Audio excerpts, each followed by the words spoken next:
Good afternoon. I'll now call the Finance and Responsible Governance Committee meeting to order. Welcome to the Finance and Responsible Governance Committee meeting.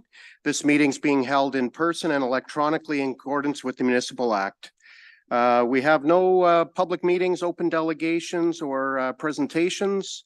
There's no standing items or preferred items. So our first thing is down on number 6, report of advisory committees. There's 2 advisory committee reports to be received.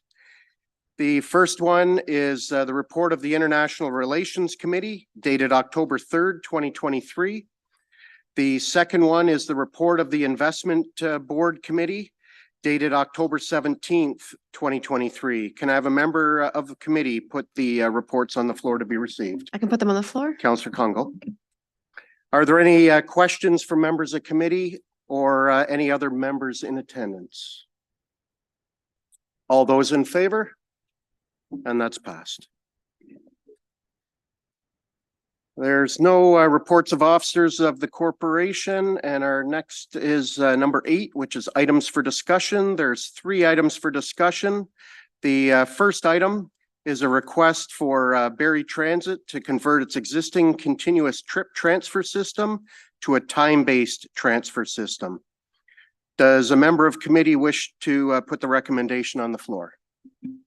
I'll put the recommendation on the floor. Thank you, Councillor Kungl. Are there any questions from members of committee?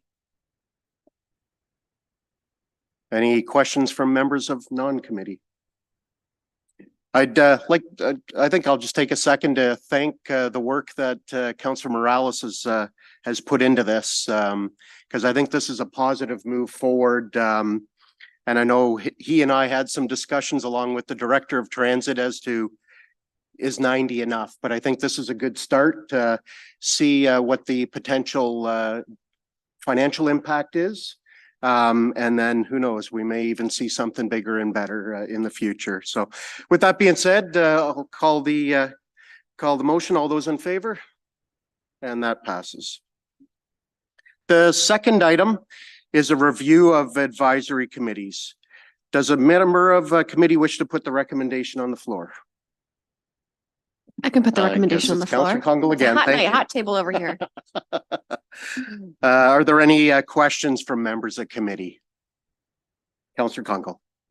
Just one. So I read and thank you to Councillor Morales for bringing this forward.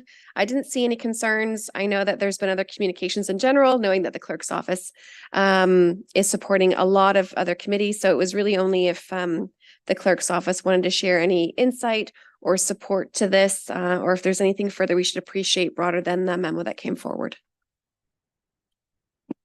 Madam Clerk. Through you, Chair Harvey, to Councillor Kungl. We will be having will we be supporting 9 advisory committees once the Youth Council is in place. So we will, as part of this review, we'll report back to Financing Responsible Governance on the resourcing for these committees and maybe with some suggestions on the frequency that these meetings occur. That's great. Thank you, Ms. Cook. I have no further questions. Is there any other questions from members of committee?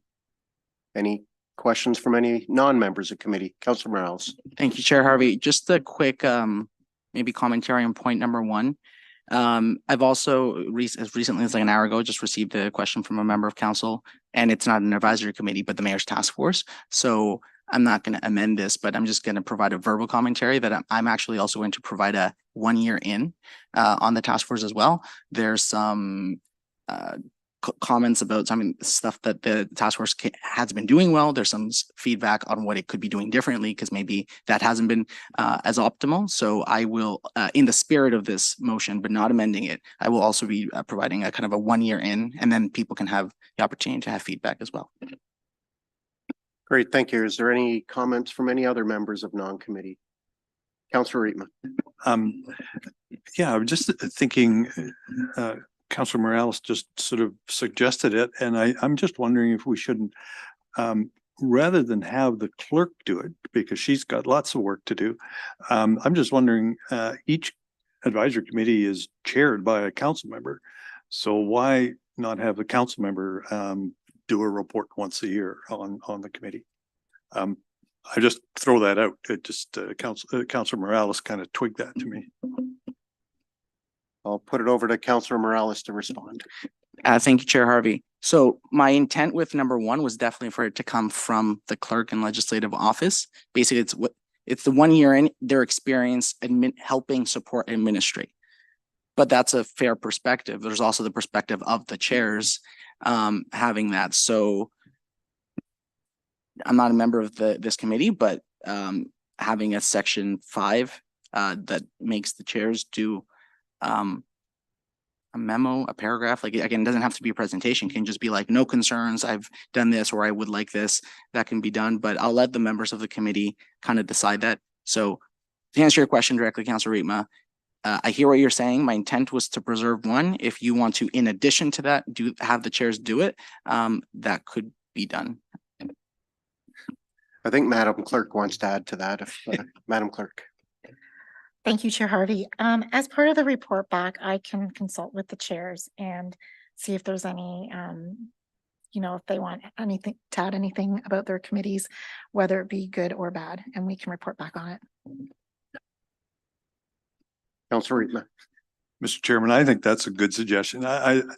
This has all the potential to turn into a monster, and I don't think we want that. Yeah, thank you. Is there any other questions from Mayor Nuttall?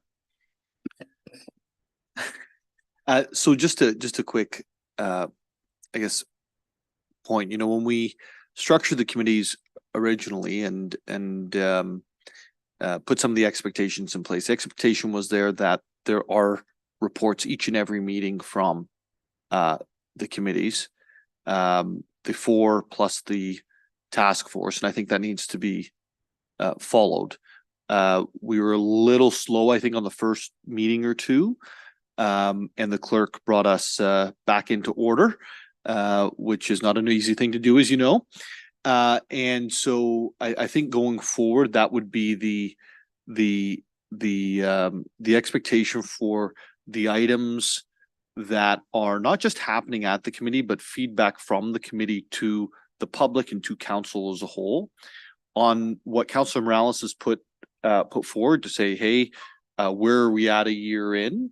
I think just from my perspective and why I support it is to give the opportunity for feedback on the quality of the work that's done at the committee rather than what's being done at the committee, and then go forth from there, because we might find revisions are needed inside mandate letters. We might want to revisit mandates of committees, etc., going forward, and those are, I think, interesting conversations to have.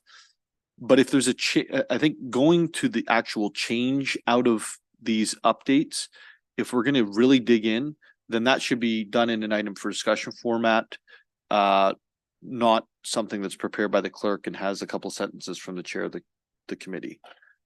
So we do have lots of different options already to communicate what's happening at committee and what the workload is or isn't. Great. Thank you, Mayor Nuttall. Anyone else with any comments or questions? Go back to Councillor Congo. Thank you. I think I'll just compliment what I believe I heard Mayor Nuttall say, which is I don't feel I need that. I do like the process, which is new this term, where you've got chairs giving a highlight. I think that's important for the public, especially when some of the minutes are kind of into a good website, but also in the legislature, which is maybe not intuitive to people about where to find minutes. So I think we're being really transparent and doing that well, and making access to information or triggering content that's been discussed at committee levels for people that don't make the meetings. And especially since some of those committee meetings, it was nice before, even though COVID was not the good part of it, the outcome was you had recorded meetings. And so you could self-serve much easily as members of council or as members of the public, whereas now we're back in person and not all committee meetings or advisory meetings are recorded. So I'm content with that. I'm not seeing a need to do that. I think at some point, however that's framed, it would be good from a transparency piece, because it is part of our structure, to bring back something around what is handled at the task force to Councillor Morales's, but to not make additional work for the clerk's office around bringing this back. If anything, I'd love to hear from staff that have been committed to advisory councils is it value for their time, but I've done that as a chair in general and tried to assist in how we do the agenda up front and then letting staff have their evenings back if they're actually not there for a formal update. Great. Thank you, Councillor Kungle. Is there anybody else? Back to you, Councillor. Very, Morales. very quickly, Chair Harvey, to kind of the points that were made. Councillor Congo, yeah, I agree with you. And this gives staff that opportunity to express, tell us this isn't working. We're facing new staff challenges. We're facing old staff challenges. You talk too much, Sergio. Like, you know what I mean? Like the length of the meetings, and please say it if it's the case. And this gives them the opportunity to do that. I do want to give compliments to Mayor Nuttall on something. This, when I first had it, it was very specific. I was very micro. I was like, I don't like this specific thing, this practice. I have concerns about this committee. And he really kind of, as he does often, he made me take a deep breath and reel it back. So now instead of being this Sergio thing, it's just a review for everyone, for everything that can be more comprehensive.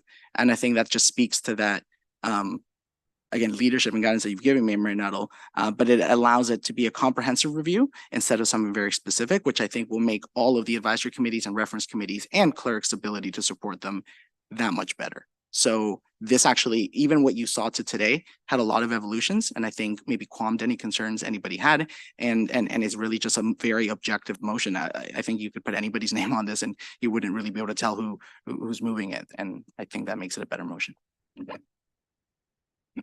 Great. Thank you, Councillor Morales. Anyone else? I will say I do like the direction of this. Not only is it going to have the staff perspective, but it'll also have some of the chair perspective.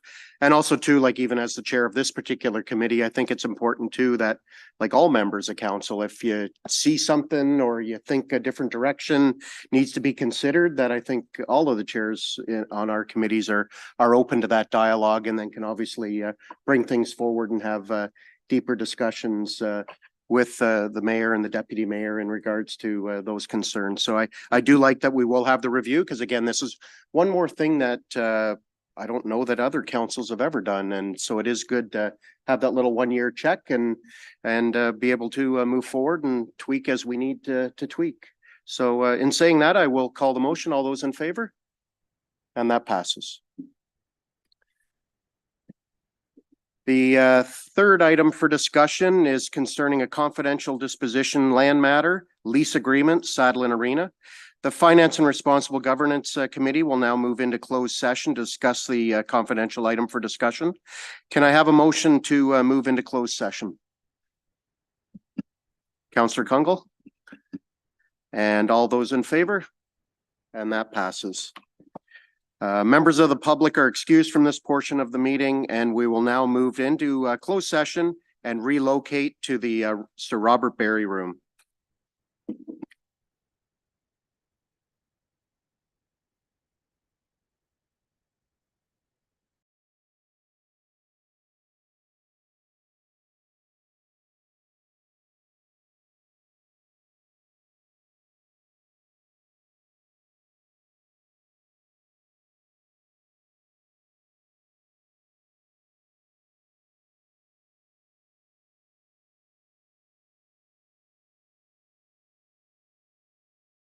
Pause for a moment before we go into closed session and allow Councillor Kungle to declare pecuniary interest. Thank you. Just so it's on public record, I have an indirect non-pecuniary conflict of interest, depending on what is discussed at that meeting. It aligns to a relationship with the tenant of the Sadlon Arena Foundation, having given funding to a charity that I'm employed by. So while you move into in-camera, I will not participate in that meeting. Great, thank you. And Madam Clerk, has Councillor Kungle's non-pecuniary matter been recorded? Yes, Chair Harvey, it has. Great, thank you. We will now move into close. Oh, hang on.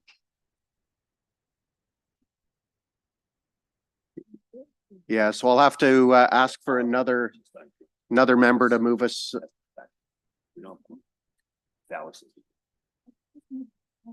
No?